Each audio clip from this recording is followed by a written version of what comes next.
And I did a set of projections where I showing the growth going from, I know we started at 14 or 15 million when we were buying it, and we were mad numbers going up to 25, 30 million over a course of years. And I was putting this down on paper and giving it to the advisors, and I was looking at him going, like, this madness, like, why are we giving this to the bank? Like, it's pie in the sky stuff. And he's like, oh, just, that's what they want to see, whatever. And then looking back at it now, like, we were probably weren't far off those projections,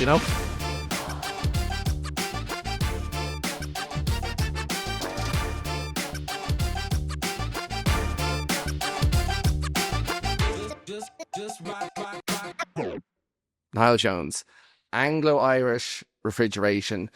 Can you tell me a little bit about the business, what you do, who the customers are, and just anything you're kind of comfortable sharing? I suppose Anglo Irish Refrigeration is the main driver behind the AIR group. So Anglo itself was founded in 1976 and has a very strong reputation in the retail market, forecourts in the Republic of Ireland. Portland Refrigeration is the company that covers the north of the country, so the Northern Ireland, and it is in the same kind of business. It's focused on retail and a little bit of air conditioning as well. So is it, when I walk into a supermarket, the actual fridges and freezers where the products are? Those sometimes are your fridges and freezers. And that would be the common perception, that's what Anglo Irish does, is we do the fridges and the freezers, but we actually do an awful lot more. We would do the catering side of things, so the deli, all the hot food, the display food on the cold side of things. We do the ventilation and the air conditioning as well. So you're probably not looking up at the sky or looking up at the roof when you're in the supermarket, but I'd be the one fella walking around looking at the ventilation and looking at the air conditioning units. So that would be something we'd offer as well as the basic multi-deck fridges, freezers that you would see, where you get your milk, your dairy products, etc. And so is it just the kind of hardware that you're providing, or is there kind of a services element, where things kind of break down, you come in and fix them? We do. We provide a lot of service and maintenance as well. And I suppose it's part of the offering to clients, because what we supply is capital heavy. It's expensive product, and I suppose the retailers, the customers, need to see some sort of a lifetime out of it, and they need to see something that they can say, right, okay, there's a 10-year payback on this. So, but as part of that needs to be serviced and maintained. So we would have a 24-hour, 365 days a year service team that would react to issues that occur on a site. And I suppose it is part of the game. At the end of the day, we're providing refrigeration. It's a machine. Things happen, be it human error, be it just parts break. So there's constantly service calls, and lovely sunny morning here, but we're probably in the minority in the country that we're looking out at the sun going, oh no, that's bad news, because that means fridges are under pressure. It means temperatures rise. It means everything's just a little bit more stressed. So you're going to have extra breakdowns, extra call outs. And it kind of coincides with retailers actually being at their busiest point, because you can imagine, say, barbecue season is in full swing, and then all of a sudden the fridge is broken down that they're selling the meat from. So they're screaming at me, and I'm going, yeah, but I have 300 other calls in ahead of you. So it's kind of a balancing act, Take me back to how you got started in the business, because you joined firstly not as an owner, if I'm right. How did that all come to be? I was working in Cuisine de France, or Arista as was at the time, and I was made redundant, and came home to tell my wife that I'm finishing up in a couple of weeks' time. And she was like, okay, well, I've got news too. I'm 12 weeks pregnant on our second child. So I was like, right, okay, so I'm not just going to get to sit around the house and enjoy my redundancy for a few months. So role came up in Anglo Irish Refrigeration, and to be honest, I didn't know the company that well. I didn't know too much about it, but I said, sure, I'll go and do an interview. And met the guys, got a good feeling for it, so said, okay, sure, we'll give it a go. And it was totally different from what I've been used to before. I had been in investments and in pensions and that kind of thing after doing my accountancy exams. So it was a brand new world to go into construction environment and to the the pace of it, I suppose. Like Arista would have prided itself on being a fast-paced environment, and I suppose I can say now, like, it's probably not, compared to, where I am now is literally go, go, go. And I suppose within a couple of weeks of being there, I was like, oh, this is great.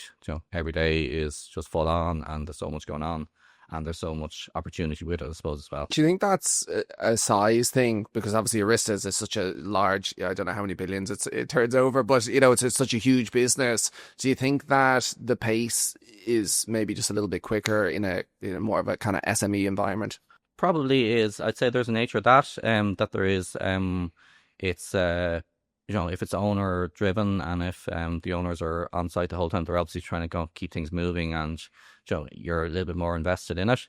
But also, I think it's probably the nature of the business, in the fact that the service and even the installations are all on a timeline. We have a lot of suppliers from Turkey and Italy, so there'd be lead time waiting on fridges and on units to come in. So say we're doing a shop, there'll be a project timeline, whatever else, but it's probably built around making sure that the equipment is going to be here. So we get the equipment in Monday morning, and Tuesday morning they're expecting us on site. So there's a constant turnaround, there's a constant go, go, go. So that pace that's within Anglo kind of just it's relentless, really. I don't think it'll ever stop, because there's always somebody somewhere looking for something. Yeah.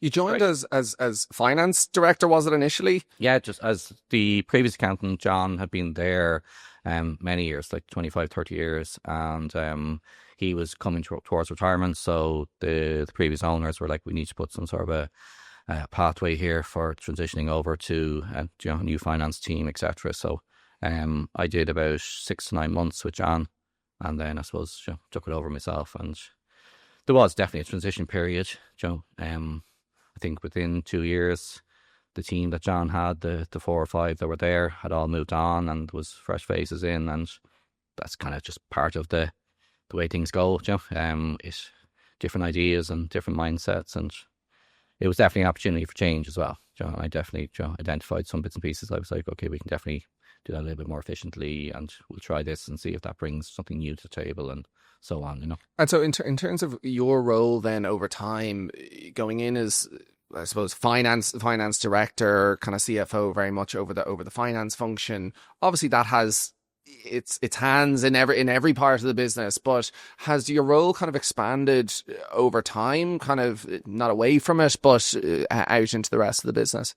Yeah, I think it has. Yeah, I'm less in the day-to-day now.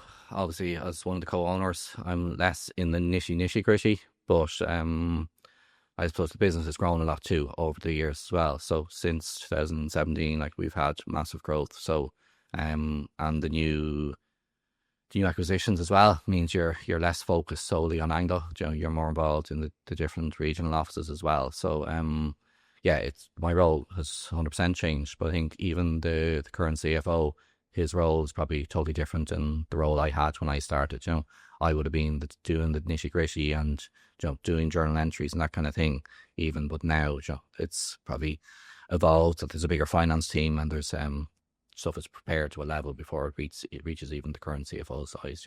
Did you always want to be an owner? Because I suppose if you were an accountant, the way you kind of told it was, I was working in Cuisine de France and then ended up, working here. Like, was it always kind of in you that you thought, at some stage I want to either buy a business or start my own? No, I always had that kind of desire to run my own business or own my own business.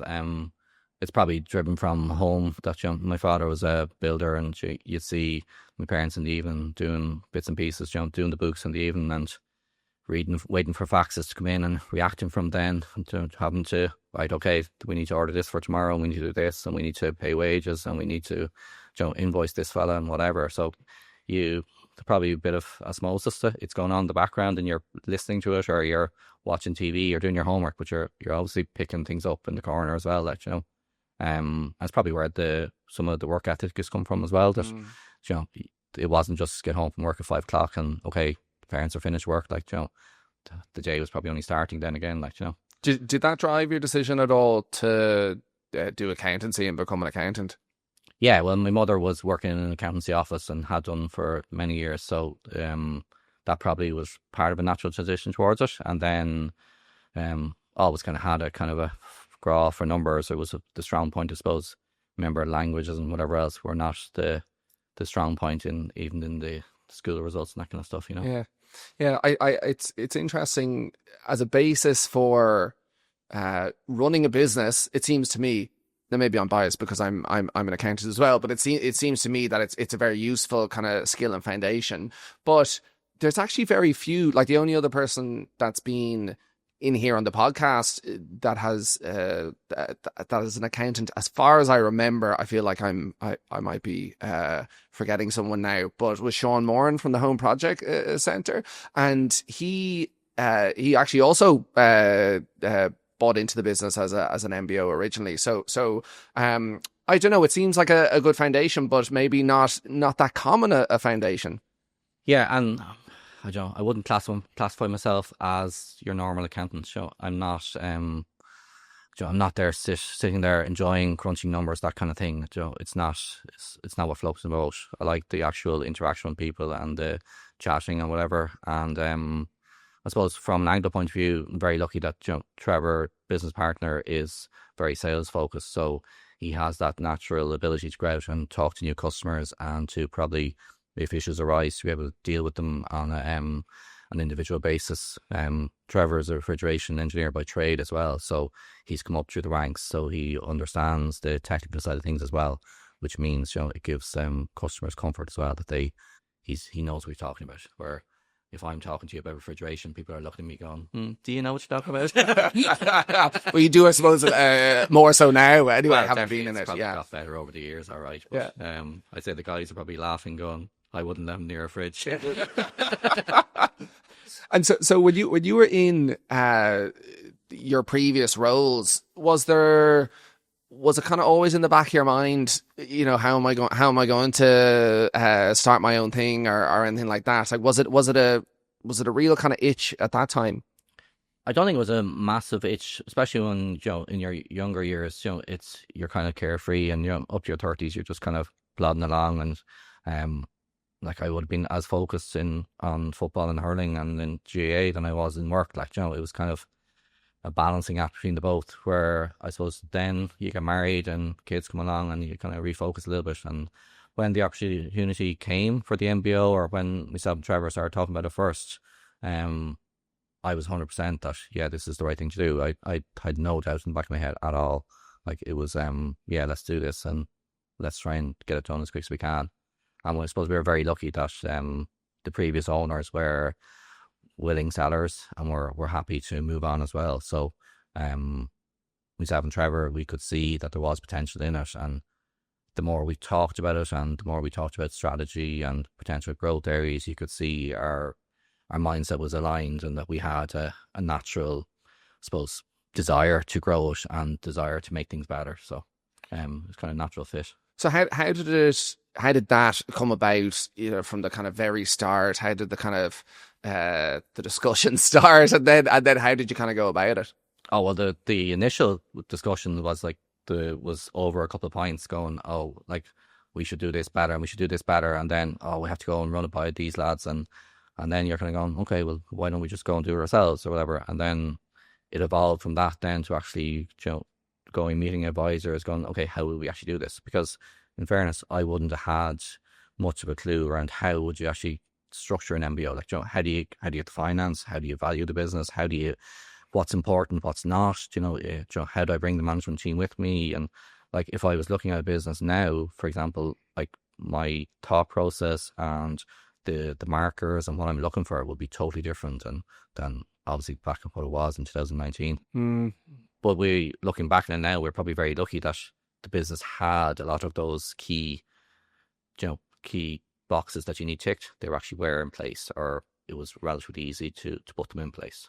When you broached it with the owners, was it a case of, did you sort of know, like, was it a retirement, or what way was it? No, they were second generation owners, and I think there was a couple of previous attempts for management buyouts within the business, and I don't think they took it massively serious at the start. I think they thought, oh, it won't go through or whatever. But then I suppose when we got our teeth into it and we got to a stage where, okay, we're serious about that. We've shown you that we have finance in place. Then it was like, okay, let's have proper discussions now. Let's get the advisors around a table. And I remember a few of those meetings in the Pillow Hotel, sitting around a boardroom table, and it's one side against the other, and it's kind of going, what are we going to do here? And it's funny, like the few acquisitions we've done, and even the initial MBO, like it always ends up with, okay, the advisors can go out of the room and it's me and you, and right, what do you need? What do you want? What's the key things? And money is obviously important, and of course it is, and everyone wants to feel valued for their business, and especially the acquisitions we've done. It's very important that the sellers feel rewarded for their hard work and whatever else. But there's softer things as well that they want.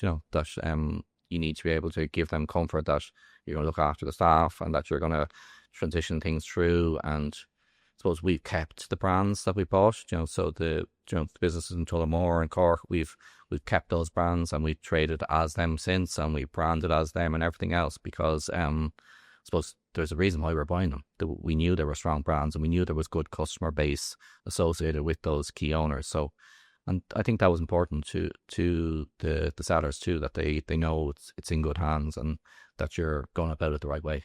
When you got the finance in place, and then they decided they wanted to talk, or that they took you a bit more seriously, then what was the finance like? Did you have an idea? Did you go out and get some equity financing as well as debt, or what way did that work? No, it was all debt. So we went to the pillar banks, and three at the time. One was not played the game, but never really thought they were that into it. But two were Ulster Bank and AOB were definitely very into it, and it was kind of a bit of a shootout between them two at the end then.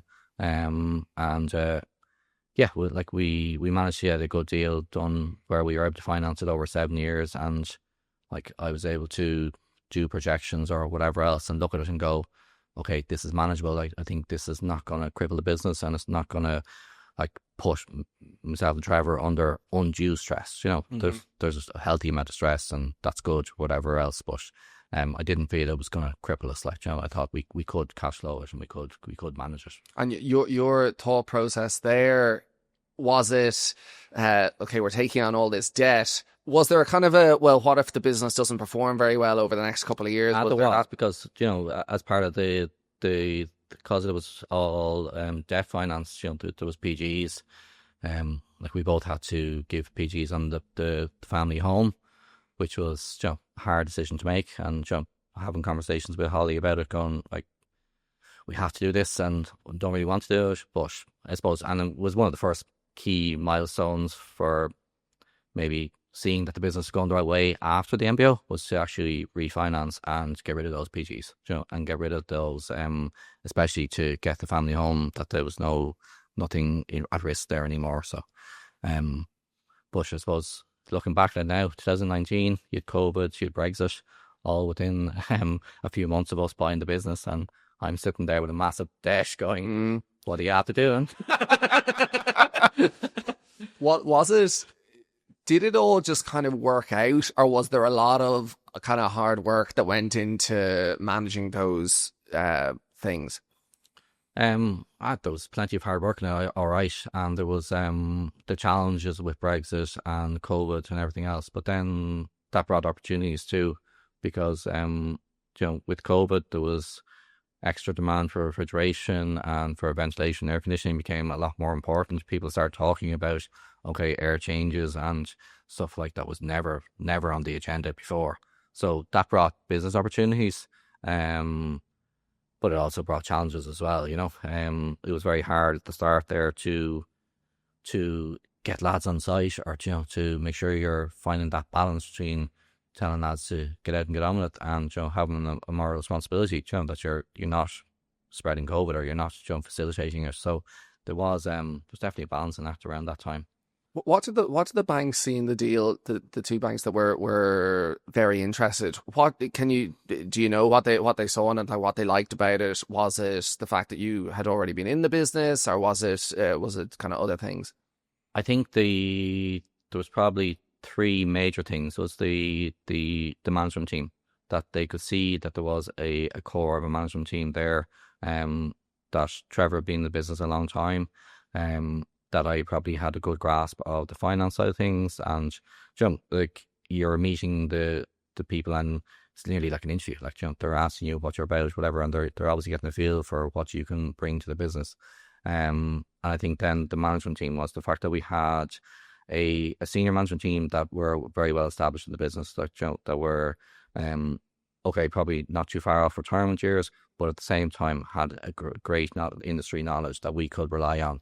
And then we had the middle management team coming behind them, which would have been around my age and would have been actually young, enthusiastic, energetic, and kind of a ready-made senior management team in a few years' time when they got a bit more experience and running the business. So I think they were big things that the bank probably saw.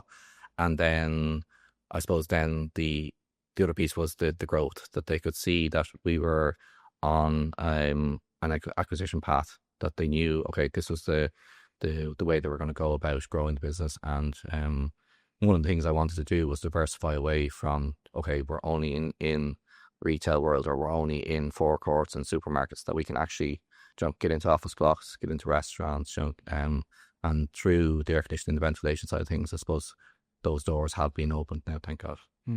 Like you said a few minutes ago that you're not, I suppose, what you would consider a typical accountant. When I think of accountant, I kind of think of cautious, someone who's maybe slightly risk averse, and you bought the business with a lot of debt, and then going into more acquisitions. And I'm assuming if the bank were excited about that they assumed that these acquisitions were going to be accretive, or whatever you want to call it. What way were you thinking about that in terms of further growth and further acquisitions? Well, I remember doing a set of projections around the time of the MBO, like really late on the process now, and this is just facilitating stuff for the bank. So they were like, and I did a set of projections where I shown the growth going from, I know we started at 14 or 15 million when we were buying it, and we were mad numbers going up to 25, 30 million over a course of years. And I was putting this down on paper and giving it to the advisors, and I was looking at him going, like, that's madness, like, why are we giving this to the bank? Like, it's pie in the sky stuff. And he's like, oh, just that's what they want to see, whatever. And then coming back, then the bank asked me, how are you going to achieve it? And I was going, okay, well, through growth and through organic growth, but also through acquisition, that we'll identify key players and we'll try and bring them into the group. But then looking back on it now, like we weren't far off those projections, which is it's great, and it's been lucky that the business has been a success. But it's funny at the time. Was your projections in-house, so just for everyday use within the business, for your own use and for targets and things like that? Would they, I suppose what I'm asking is, the bank, you were thinking these are ridiculous, what, this is, as you said, pie in the sky, but for your own projections, if you were just projecting it out for yourself, would they have been much more conservative? And if so, do you think you'd have reached the levels? I'm kind of wondering, how important is the projection in terms of actually running the business and aiming for something? No, from the way we would run it, Trevor and myself now, we wouldn't be too hung up in the numbers. Obviously, you'd be keeping an eye on what's coming in the order book and where we are in the pipeline, that kind of stuff. But no, we're definitely not running it through a spreadsheet or death by numbers. We're probably quite the opposite. Like myself and Trevor would sit down and go through sales numbers every so often, but like we wouldn't be getting too hung up on what's going on. It's more about driving the business, and I think probably have little key metrics that we would use to understand, right, are we going the right way? Simple little things like managing cash flow, managing basic stuff that any business would do. But I kind of took the opinion, once they're all going the right direction, there's no need to be getting bogged down in meetings about meetings or any of that kind of stuff. You Yeah. know, I always joke with Trevor that we run the business over the phone. That we're talking to each other morning, noon, and night, and what's going on, what this, that, whatever. Like, so it's just I think it's a natural way for owners to be, that you're constantly turned on and you're constantly thinking, right, what's the next thing and what's a problem, what do we need to solve, and many little problems, but if you solve them, then hopefully they don't become big problems. So am I right in saying you don't really set goals or kind of targets within the business too formally? No, definitely not. No, we don't. No. Like I wouldn't be sitting down going, right, this projections for next year or whatever else. I'd benchmark it to where we are over the last couple of years and trends and that kind of stuff. But again, not not getting stressed if we're 2 or 3% behind or 2 or 3% ahead or anything like that. No, nothing that material. So what do you think about, for example, in terms of the performance and the metrics that you mentioned? What do you really look at in terms of, are we going in the right direction? Like, what makes you kind of feel good about the business when you see it working? I think the job book is the heartbeat of the business. If you can see that the job book is strong and that the pipeline is strong and that okay, the next 12 weeks are mapped out for you and the next 6 months you have an idea what's coming. And then I suppose with the strong relationships that Trevor has with our key customers, you have a flavour for what's coming down the tracks. And we're probably fortunate in that a lot of tenders come into us. So our sales guys are being fed with tenders the whole time. So we have an idea of what's being priced and what's in the market and whatever else. And every so often you would get a feeling that, okay, maybe that customer is going a little bit quiet or whatever. And that's fine, because usually someone else kicks off then. And we've found that even in our revenue, I suppose, diversification, our customer base, you'll see, okay, one year somebody's up a lot, but then the following year somebody else will fill the gap and so on. So we've been lucky like that. Yeah, it's interesting. Does the other problems that come up in the business, kind of operational things or where to send people, do those things in your mind, I'm going to use the expression look after themselves, but it's not quite, I don't mean to be so kind of flippant about it, but once the pipeline, like once you're kind of comfortable over the pipeline, are the other problems much smaller in comparison? Yeah, well, they can be solved. Like manpower, payroll, all that kind of stuff can all be solved. Where if you don't have sales, but then you're in trouble. So step one is make sure you have the revenue and you have the work to do, and then you can figure out the rest of it. Our, I suppose, point of difference to our competitors, or one of them would be that we try to do all the work ourselves. We don't subcontract too much, and that helps us keep a standard that we like to keep, and it helps us, but also keeps the guys busy. That they know that there's work always ahead of them. They know they're going to get paid at the end of the week. So that gives them job satisfaction, job security, and we're lucky that a lot of our engineers are with us a long time, because we haven't had to let guys go, or we haven't had to worry about downturns in the market or that kind of stuff. Did you have a dream or a goal at the start? Maybe not on paper. I know you had to give things to the bank, but was there anything just in the back of the mind? It'd be great to get to this level at some stage. Did you have anything just informally?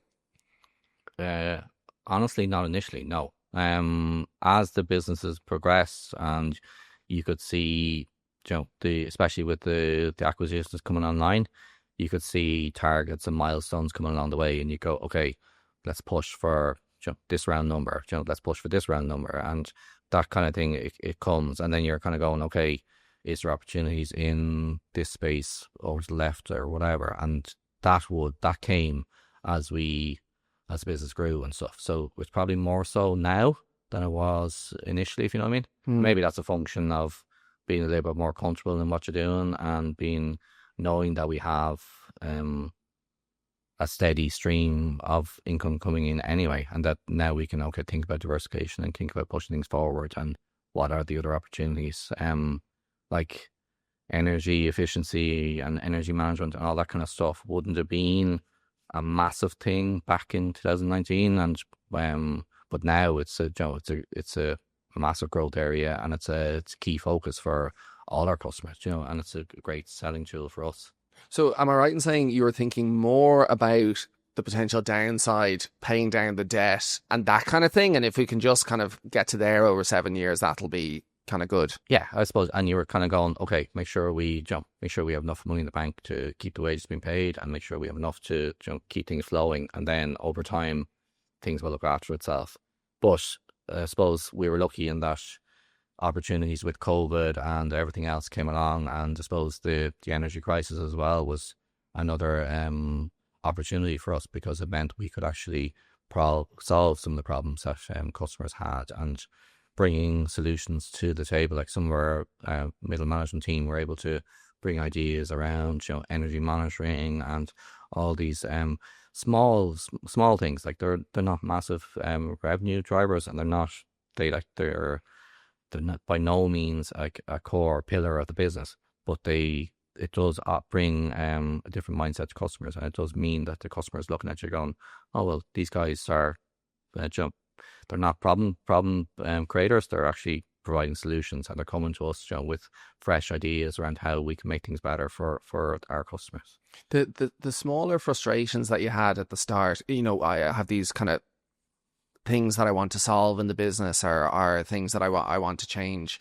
Having become an owner of the business, have you satisfied that frustration in, have you been able to kind of exercise your kind of strategic initiatives and things like that? And has that felt personally satisfying, I suppose? Yes and no. There's definitely some things that Trevor and myself have implemented that we would feel are working a lot better. But I remember reading one of the reports from one of the previous MBO attempts.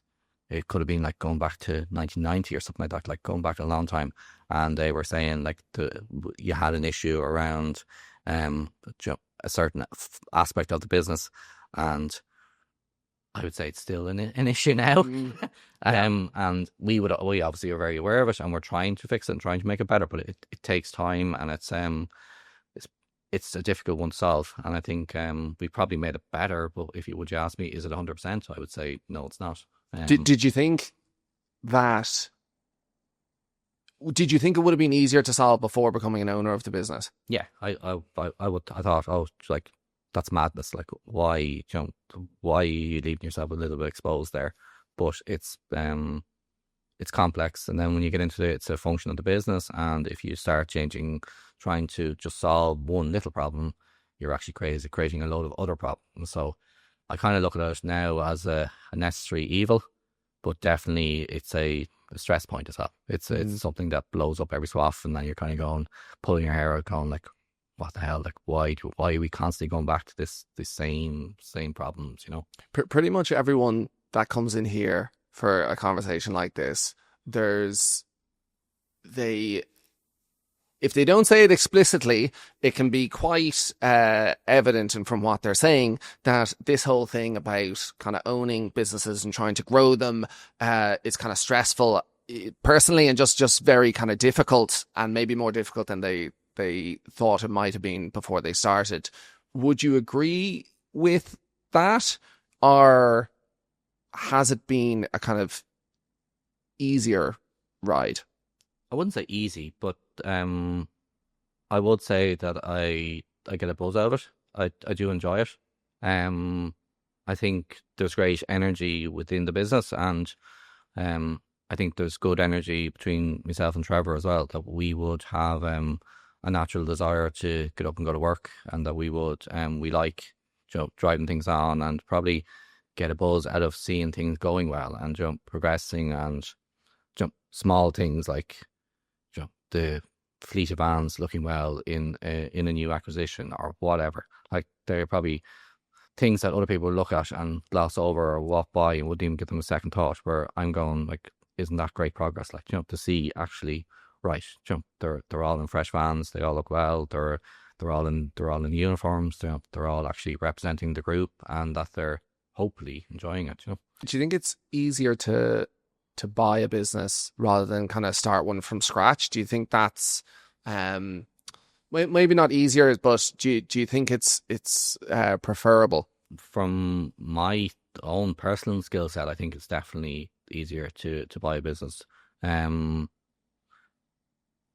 be of the opinion, unless you have a really good idea and you're going to bring something totally different to the market, it's very hard to go into a market. And okay, you might get to a certain level by having an expertise and a skill set, but if you want to grow a business and I suppose grow it big and significantly, I think it's acquisition is the way to go.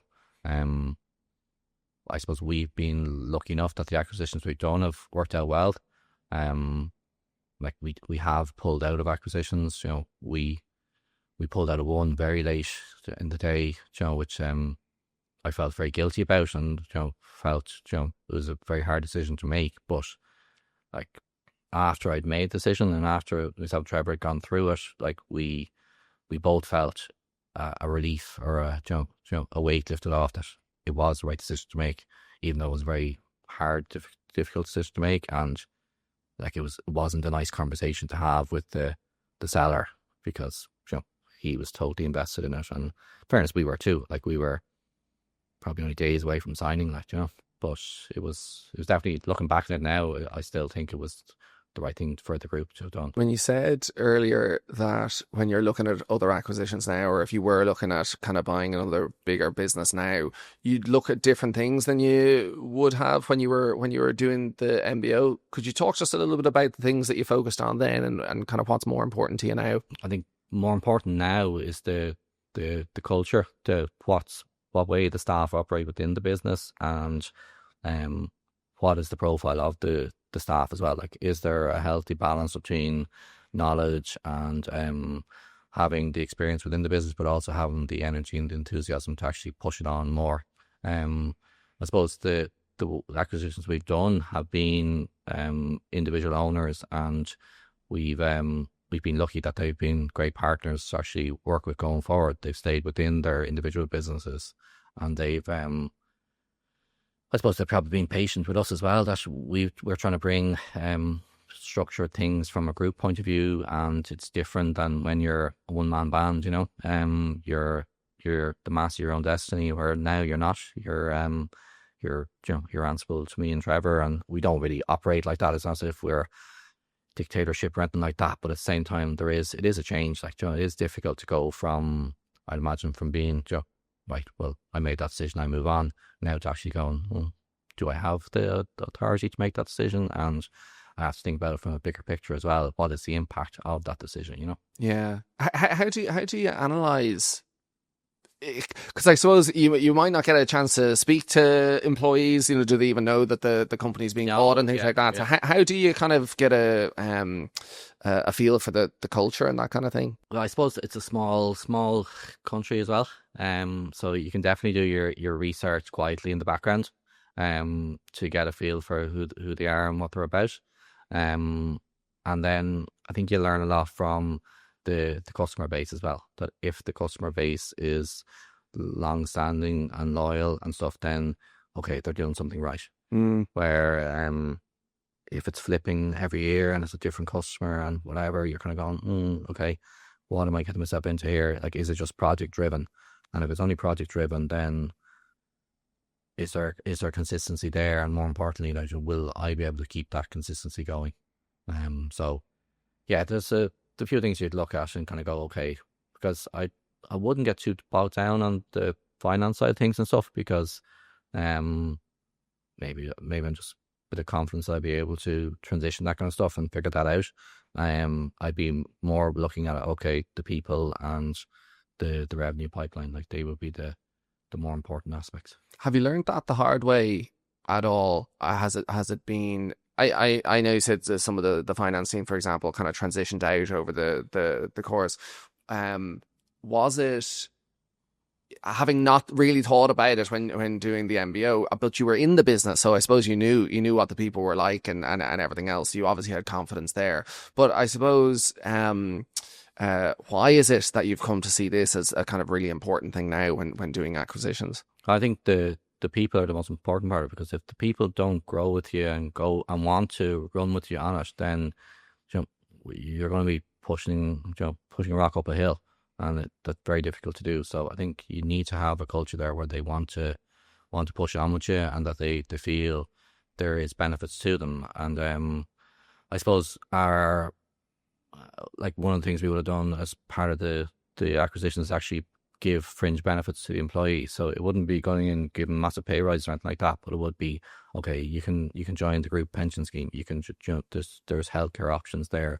There's whatever, and they're softer things, but they're stuff that they can go home to their families and say, well, as part of this, we're getting this and whatever else. So it makes things easier. Then maybe when they're out late at night, there's less nagging from the wife or whatever, yourself. Yeah. I think, and it's interesting that you said that you don't see yourself as a kind of a typical accountant. And I'm sorry to go back on it because I know we've already talked about it already, but it's interesting that these kind of intangible things, and they do seem to be the more important things and the kind of harder to control and everything else. It's very interesting that that you focus on those more so than the numbers and everything else. Yeah, I think because you can manage anyone. You can get a bank rec done. Anyone can do pay a supplier or whatever.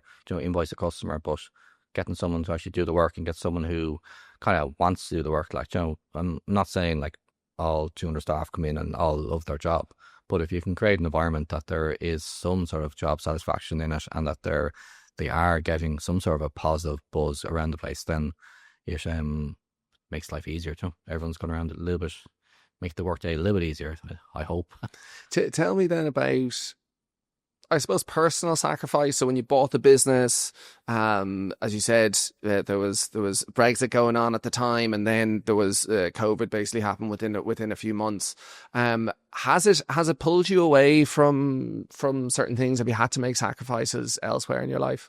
Yeah, I suppose you do change from being just an employee and kind of switching off at 5 o'clock in the evening or whatever else. I definitely think you're more attuned to thinking about what's going on in the evenings, at the weekends. You're looking at things in a different light. I know it probably coincided with age and everything else as well, but you're definitely thinking, okay, I can't run at the door at 5 o'clock now and go training or whatever else. Like I need to actually keep my finger on the pulse, especially those first couple of years. When you're trying to find your feet and you're like, you have to remember it's all new to us. Like Trevor and myself are sitting there in the evening looking at each other going, what are we doing here or whatever. And it takes time to find that balance and decide, right, what's the right decision. Or okay, we might think something on a Thursday night and then we wake up on a Friday morning and we're talking it through again. And I think we probably got to this stage where we realised that if we're talking about something again, then right, we're not aligned, or we're not sure that it's the right thing to do. But I think communication is the big thing, like especially when it's co-owners. Like it's very important that you're talking the whole time and that there is constant communication. And we're probably sometimes, like Holly be like, you're like old women there, like you're just nattering away all evening at each other. Like what are you actually talking about? Like, how can you spend another hour in the evening talking when you're seeing each other all day? But there's always something going on. Like there's could be something going on in the Portland office, or there's something on in Cork or whatever. Like how did you find that transition? So I in a way, and I'm thinking of so when myself and my wife had our son, there were certain things that I didn't even think about. I was like, oh, I'm not actually able just to go to the gym, or whatever, or do the things that I want, or it got to kind of Friday and it was like, well, we can't just decide to go out now because someone has to look after him.